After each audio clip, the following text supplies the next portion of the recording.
دوسری چیز میرے بھائیوں، اسلام کی جو خوبصورتی ہے وہ مساجد سے نہیں ہے، اسلام کی جو خوبصورتی ہے وہ نمازوں سے نہیں ہے، اسلام کی خوبصورتی عقائد سے نہیں ہے، عبادات سے نہیں ہے۔ یاد رکھیے عقیدے کا تعلق آپ کی ذات سے ہے، یاد رکھیے عبادت کا تعلق آپ کی مسجدوں سے ہے، لیکن باہر جو چیز ہے وہ ہے اخلاق، وہ ہے اخلاق۔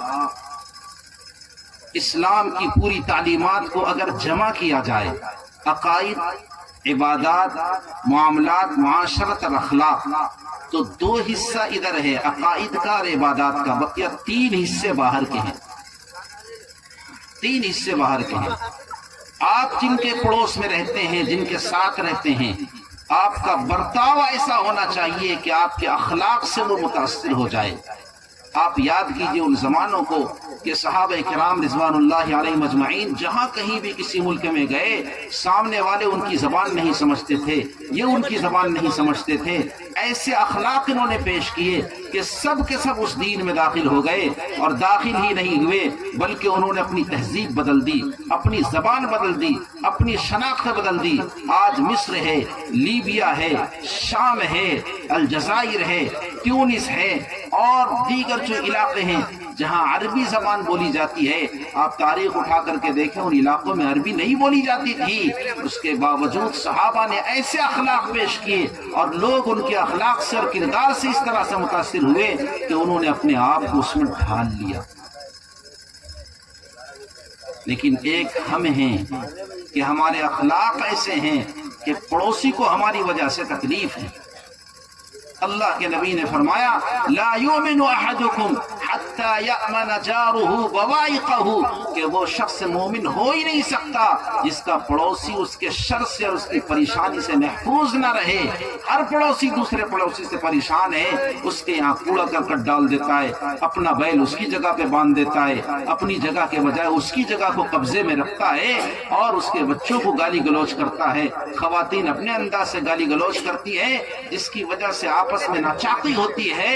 یاد رکھیے اللہ کے نبی نے فرمایا ما زال جبریل یوصینی فی الجار حتی ظننت انہ سیورثہ، حضرت جبریل بار بار میرے پاس آتے رہے، پڑوسی کے سلسلے میں وصیت کرتے رہے کہ خبردار پڑوسی کے سلسلے میں آدمی محتاط رہے، حتیٰ کہ اتنی مرتبہ مجھے کہی کہ مجھے خطرہ ہونے لگا کہ کہیں پڑوسی وراثت میں شریک نہ کر دیا جائے۔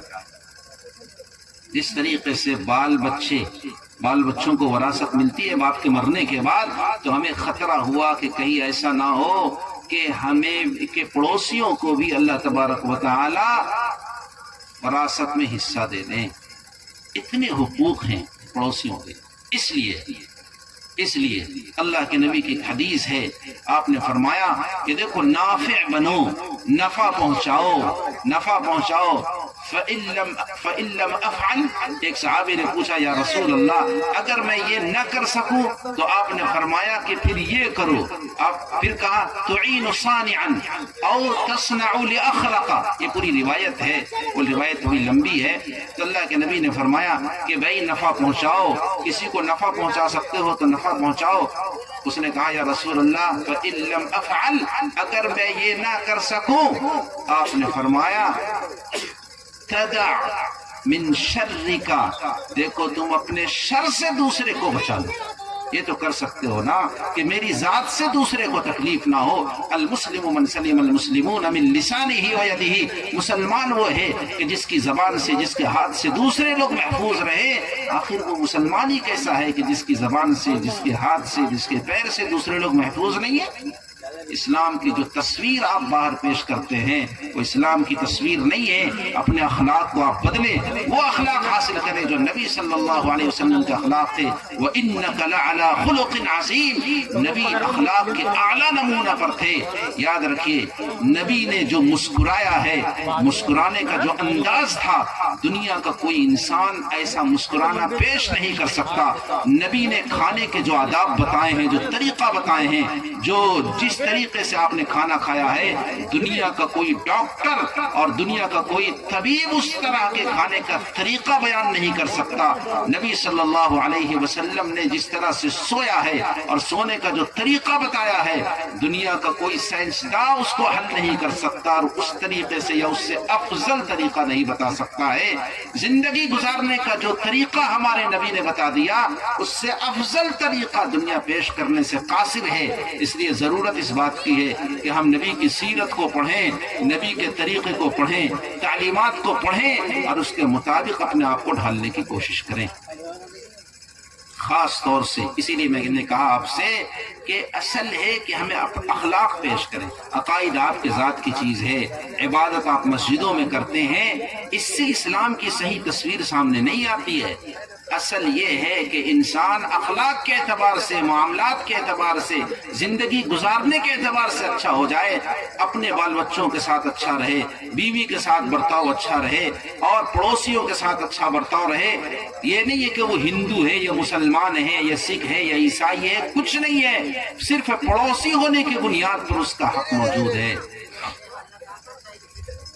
حضرت عبداللہ ابن عمر تشریف لائے، کہا کہ بکری ذبح ہوئی تھی، کیا تم نے پڑوس میں جو یہودی ہے اس کو ہدیہ بھیجا؟ یہ لین دین، یہ نہیں کہ ہمارے مذہب کا ہے، ہمارے دین کا ہے، مسلمان ہے تو اس کو دیا، اور ہمارے بغل میں برادران وطن ہے، ہندو آدمی آباد ہے تو اس کو ہم نہیں دیں گے۔ کیوں نہیں دیں گے بھائی؟ پہلے زمانے سے چلتا رہا ہے، یہ ہماری تعلیم ہے، ہماری ثقافت اور تہذیب ہے۔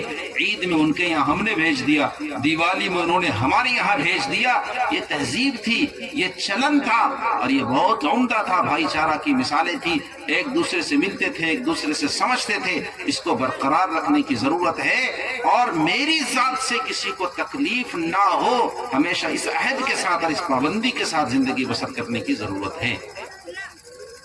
یہ دو بات ہوئی جو میں نے آپ کے سامنے عرض کی، کہ ایک اپنی فکر کرنی ہے، دوسرے پڑوس کے حوالے سے محتاط رہنا ہے۔